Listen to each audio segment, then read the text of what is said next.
You have been lied to. You've been lied to for a long, long time. In fact, some of you have been lied to for as long as you first decided to get onto YouTube or Instagram or Facebook and decide to question the world on how you should train. So your entire training history has been marred by this lie. It's been going on for so long. Now, over the course of this video, I want to discuss a problem that has been occurring in the fitness industry over the last roughly 8 to 10 years. I then want to highlight what my specific problem with this situation is. And then I'm going to talk you through about 5 different pieces of advice to help you sort through the rubbish and stay on track. And then I'm going to talk about consequences to you as an individual, to your training and your development of your physique that you're here for. And finally, I think I might end with a conclusion and maybe a bit of a rant about my personal feelings on this topic. So first of all, let's just stick to the facts. Now, the problem as I see it really stems from the overwhelming messaging that has been coming from a certain group of researchers who are very vocal in the space. Now, this sort of culminated with a research article entitled "The Dose-Response Relationship Between Resistance Training, Volume, and Muscle Hypertrophy. Are There Still Any Doubts?" So quite a pointed title for a research paper. And that was from Brad Schoenfeld, James Krieger, and Dan Ogden. Now, the conclusion to that states, and I quote, "In conclusion, we feel that our meta-analysis provided compelling evidence for a dose-response relationship between resistance training volume and muscle hypertrophy. That's our systematic approach was valid in drawing these inferences." So this has been the culmination of some very pro-volume data has come from that lab over the last 8 to 10 years. And it's not just Brad, it is also a range of very high-profile social media, almost research celebrities who are very vocal in the space.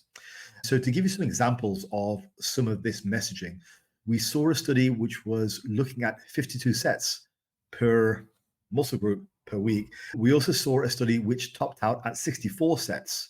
There was escalating volume from week 1 to week 6, topping out at 64 sets per body part per week. That also included 32 sets of squats per session, twice per week. And that pointed to just adding support to this growing message that there is a dose response curve, more volume, more hypertrophy. There was also the video from Mike Israetel where he said, and I quote, "You should be training more than the pros." You should probably train more than the pro bodybuilders you follow. That is, do more sets per workout potentially. That was a video where Mike Israetel was making the argument that you as a natural should be training more than the pros to reach your full potential. And also, in terms of another example of the signaling, is a very popular line which has been around for probably as much as 5 years. People are very quick to say that the prime driver of hypertrophy is volume. That's another one which then, if you match that with the sort of bodybuilding more is better mentality, people are just wanting to do more and more, or at least their baseline for what is minimum volume, it just becomes higher and higher. I personally talk to people who believe that anything less than 12 sets per week is just useless and won't work. That's likely benefit from more volume than we previously thought, potentially for muscle growth up to 20 or 40 sets per week. It's their minimum threshold rather than a maximum one. We also had the volume debate between Mike Israetel and Lyle McDonald. Lyle McDonald, of course, was criticizing the research, and Mike was defending it, saying that that's what the studies show. So my point with all of these examples is to say that there has been no shortage of messaging from that crowd that the higher the volume you do, the better your results are going to be. And anybody trying to defend that by saying, "Hey, Faz, you're wrong," actually, they have a more nuanced message. I think you are irrationally defending your favorite gurus. So I wanted to get that out of the way first. Just the establishment that there has been a strong series of messaging from that crowd saying effectively that more volume equals more gains. Now, I'm not here to say whether that's been intentional or not. That's not my place to say. I'm not trying to point any fingers or make any accusations. All I'm saying is that has been the overwhelming messaging which has come across. And that has been the understanding that has been reached to by a large group of trainees who are relatively new to the space, and even some old heads who really should know better. So that's what I just wanted to establish, that first of all, that for me is the problem. Now, as an extension to that first point, we have started to see this message being walked back. So recently, Brad Schoenfeld appeared on the Stronger by Science podcast and was essentially calling for moderation. He was making the point that the vast majority of you guys are not pro bodybuilders. You're relatively regular, normal people who shouldn't be training that much. Now, I just want to point out, pro bodybuilders do not train that much either. Okay, no pro bodybuilder is doing 52 sets per week or 64, including 32 sets of squats. No one is. So he came onto that video calling for moderation, saying that the vast majority of you guys should be doing a lower amount of volume. You are regular folk with jobs, with responsibilities, all that stuff. And I think that was a very good message. My issue is it comes on the back of 10 years of messaging to the contrary. And we're only seeing that messaging now from Brad calling for moderation. I think that has been damaging for people. And I will explain some examples of what I've seen later in the video. Now, this was also walked back by Mike Israetel. Mike Israetel released a video, I think 6 months to a year ago now. I can't remember, but it was called Stop Overdoing It. How many sets should you really be doing? And there he was also making the case for moderation. Now, bear in mind, that's the same guy who released a video saying you should be training more than the pros. So there has been confused signaling from that very vocal small group of researchers. Now, again, I don't know whether this is intentional, but it was a strong pro-volume message, which was released to a lot of people, some of them who don't have the experience to tell what is right, what is wrong. And that has created an echo chamber. And that's not just been lifters, that's also been coaches. There are coaches out there without a great deal of personal or coaching experience who just take on board these ideas and then pass them on to their clients. So you have this situation where you've got the guys at the top, like Brad and all the rest of them, giving out this messaging. And then you've got coaches who sat all day on Instagram desperately looking for ideas because they have no personal experience, or their physiques were just built off drugs anyway. So they don't know what they're doing. And so they then take that message, pass it on to their clients. And you have this huge echo chamber where you have more and more coaches who are also taking on board this messaging because they lack the personal experience to determine what is right or wrong, just like a regular client. And before you know it, you have this huge echo chamber where everybody's spouting the same thing. And it might work if you're pepped up on drugs, but for the vast majority of people, it's going to leave them injured, stagnated, small. So that is the problem.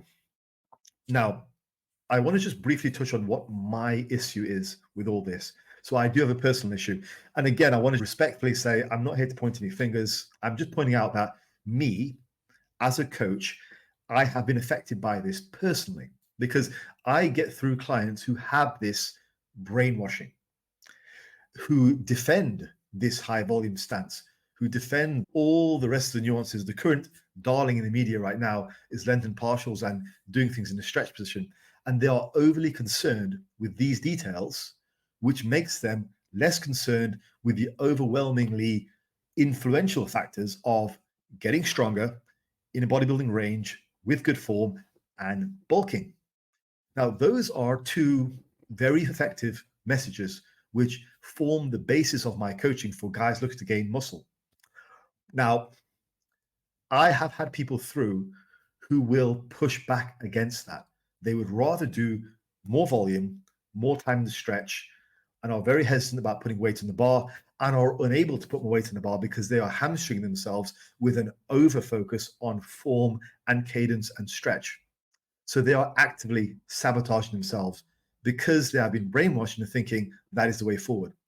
That is how this has personally affected me, because in the business that I'm in, my results are my reputation. This is one of the reasons why I'm able to make a living off coaching, because if you were to hire me as a coach, you would get advice that works, because I don't eat if I don't get results. That's how it works for me. I generally deal with natural clients. I have a few enhanced clients on the books, but the majority of my clients are natural, so I don't have any crutches. For me to survive and get results, I need to be good. I need to know what I'm doing. I don't have the luxury of working with very gifted clients or clients on drugs. So this is how this stuff over the last 10 years has personally affected me, because it feels like it has reached a crescendo where it almost seems like for some people coming into the industry who are quite new to the industry, that is all they've heard. We are now in a world where you get guys who are 25 years old, and this is all they've heard since they were 15. They have no prior knowledge because they were children before. So you get guys like myself who've been training for 25 years. I've heard all this and more. I've seen the trends and the fads come and go. So I'm able to better discern what is correct and what isn't. Also, I have a large body of evidence in myself. I'm 200 pounds and I'm fucking jacked. So I know what works because I've done it on myself. I've also done it with my clients. So I'm better able to pass bad information from good. A lot of guys coming through the ranks right now, they don't have the personal experience in growing a lot of muscle. And unfortunately, they don't have the wider experience to see these fads come and go. They are in the echo chamber. So that is how this has personally affected me, just so you know why I'm making this video. Now, I want to offer you 5 bits of advice to help you, okay? So this video it's not one of those videos where I give you practical advice on lifting, but I think it's almost more useful. And you guys, you're an intelligent audience. However, I still think the message is worth saying. So the first problem is this. The first problem is mistaking the small and very vocal group of researchers who are giving this messaging as the voice of science. So a very common sentiment that I hear on Reddit especially is quite bad for this, is that the science says. The science says 10 to 20 sets is the best. Like, I'm sure you guys have heard that. I think that's a very common thing that people hear. Somebody will say, yep, the research says 10 to 20 sets is the best. Now, actually, the research doesn't say that. Not the entirety of the research. Some research does. But it's very clear to me that when people say that, they are speaking from a very small, specific group of vocal researchers who we all know on Instagram, Facebook, and YouTube. They're not speaking about the breadth of science as a whole, because you have researchers like Fisher and Steele who publish some low volume research. You have other researchers who are highly respected in the field who look at lower volumes. Now, you're not going to hear about those because you're not looking for those sources of information, because they generally don't advertise themselves anywhere near as well on social media. What you are exposed to is the scientists which appear where you get your information, which is social media. Understand there is a whole wide world outside of social media. So the first point is quite simply this. The small vocal group of researchers that you are exposed to because they talk very loudly and they are on the platforms which you regularly log on to, that does not represent the breadth of science. So for the love of God, stop saying science says 10 to 20 sets is the best. Science says length and partials are better for hypertrophy. Science says this, science says that.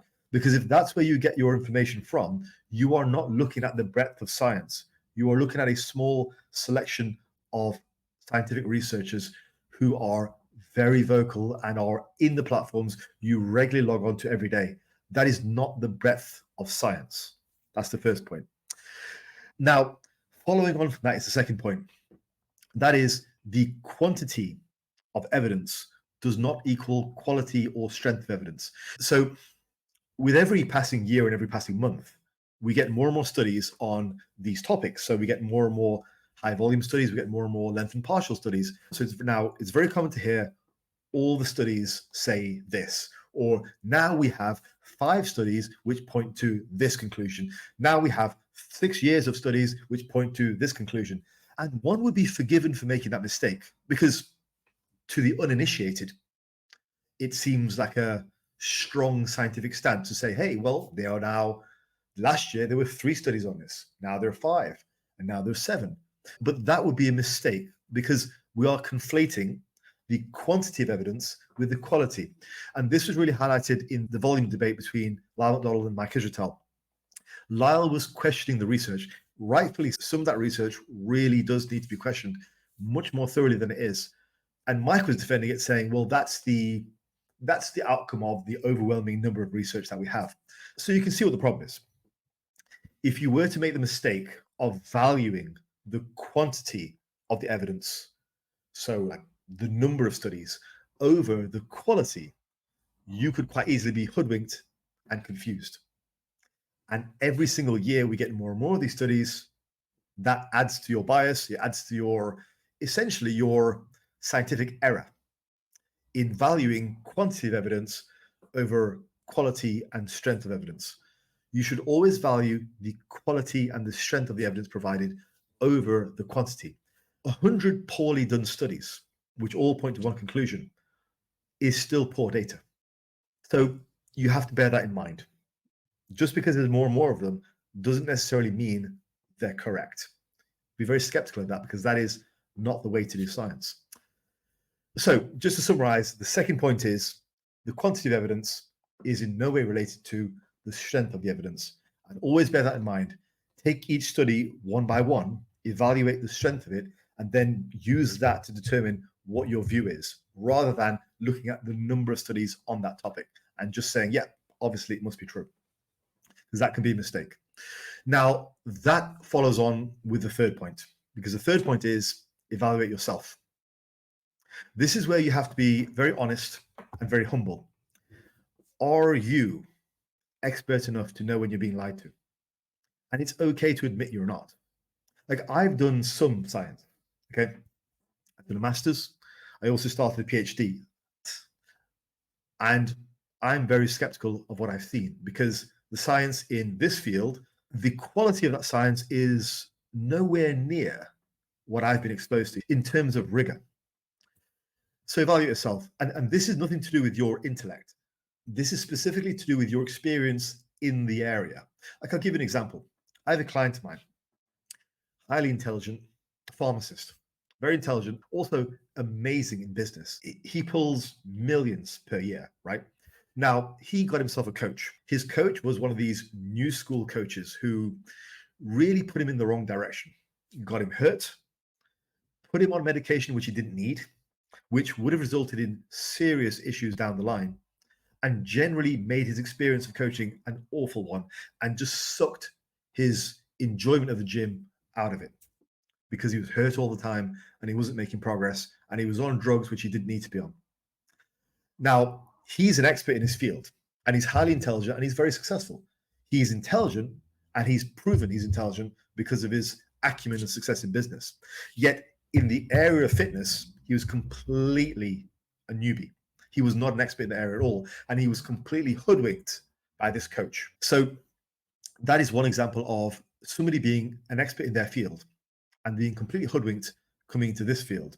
See, the problem is when you're a professional in another field and you hire another professional from a different field, you assume they're good and they're going to do a good job.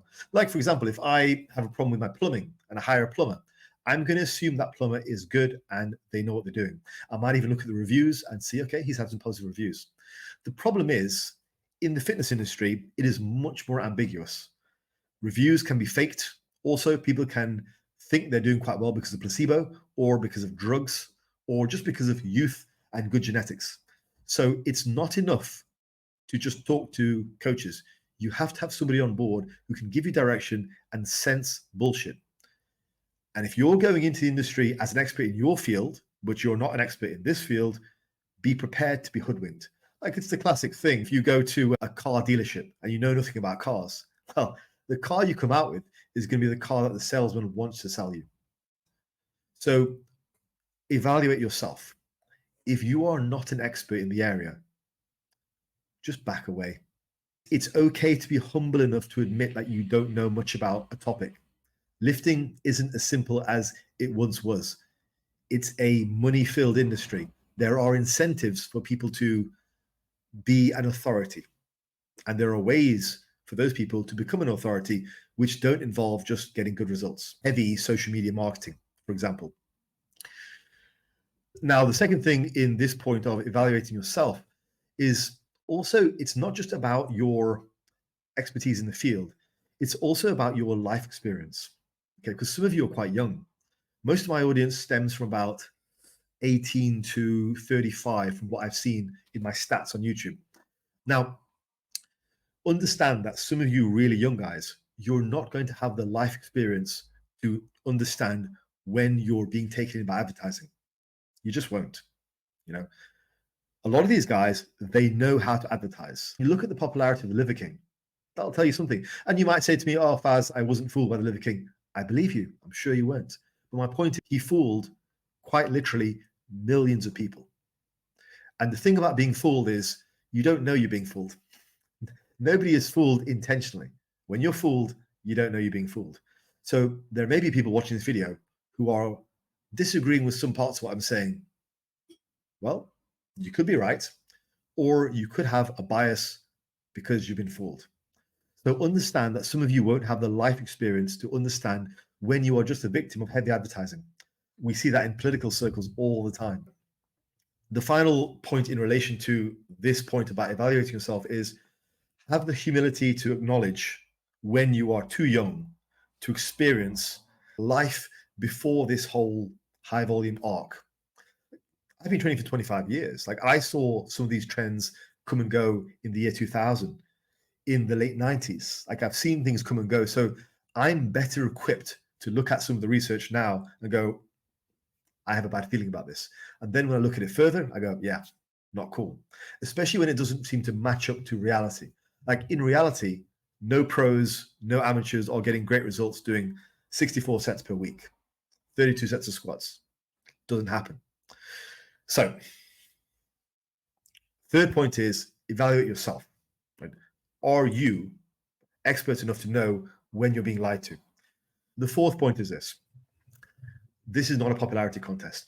Like, inherently, this is such a bad situation because we all look at our phones for news updates, research, opinions. We all look at social media for those things. That's such a bad idea because social media is effectively simply a popularity contest. That's all it is.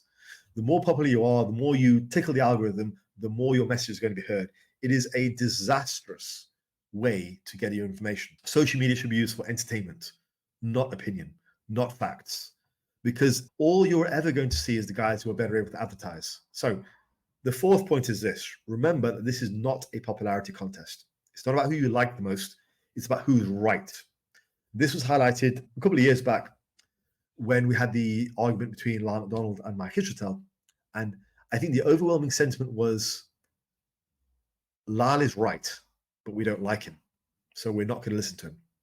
Now that's quite sad because it's basically an open admittance that you value personality over policy, which should never be the case. Because if you believe in the wrong policy, you're actively harming yourself. So it doesn't matter if you like a person, if they're lying to you, or if they're mistaken, or if they're on drugs and are recommending training which will only work if you are on drugs and you're natural, well, then there's no point believing what they have to say then. It doesn't matter if the guy who's telling you the truth is unlikable. He's still right. Another example of this, I made a video when I first got onto YouTube in 2021 about Mark Ripito and some misogynistic comments he made on his forum. Some of the replies I got were boomers telling me that who cares what he said about women when his squat routine is great. Like I seriously got that comment. Go find the video, look it up, look through the comments. The defense that I got from some members of the audience back then was that, hey, leave him alone. His squat routine is great. That was the defense. Can you believe that? That is such a prime example of somebody just thinking personality over policy. Right, so that is there were four bits of advice I wanted to give you. And the final thing I want to talk about is just the consequence of this. So it's a bit of a rant. The consequence of this is that some young people, particularly guys who get into training, some guys who are at a young age get into training because they feel like they're missing something in their life. Perhaps they're being bullied, perhaps they're shy, perhaps they're not very good at other sports, so they're getting into training, and some of them can be quite neurotic. Some of them can have problems with body dysmorphia at a young age, problems with diet, mental problems. All of this stuff, all of this messaging, which is throwing him off the right track, and causing them to have no success in the weight room, it just adds to their issues. And let's face it, even if you don't have issues with body dysmorphia, hands up, who didn't have an issue when they were a kid? We all have a bit of insecurity. We're trying to find our way in the world. Like being a kid, 18, 19 years old, it's not easy. You have your hang-ups about one thing or another. You're young, your prefrontal cortex hasn't fully developed yet. You're going to have some things going on upstairs which aren't the same as if you are, say, 35 or 45 or 55, right?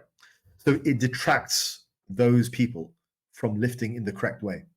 It arms them with the false belief that they know what they're doing, even though they have no body of evidence. And it prevents them from making success of their physique transformations. People get overly focused on things which don't help, like the lengthened partials, the pauses at the bottom, the stretch, the excessive volumes. And that detracts from the focus on things which actually matter, like putting weight on the bar, gaining body weight. These are things which are actually going to make you jacked. In my first year of lifting, I bulked up 40 pounds. I made more progress in that year than some guys do in an absolute lifetime because I did things correctly and I was a beginner. A lot of these guys haven't even had their beginner gains yet 5 years in because they're overly obsessed with this BS. That is what concerns me. So I'm going to call it there. This was unfortunately a very long one, but it was something I felt that needed to be said. So I'm going to call it there. Let me know your thoughts in the bottom. If you have managed to make it this far, do go ahead and drop the video a like, and I will call it there. Those are some of my honest thoughts, and I'll see you in the next one. All the best. Take care.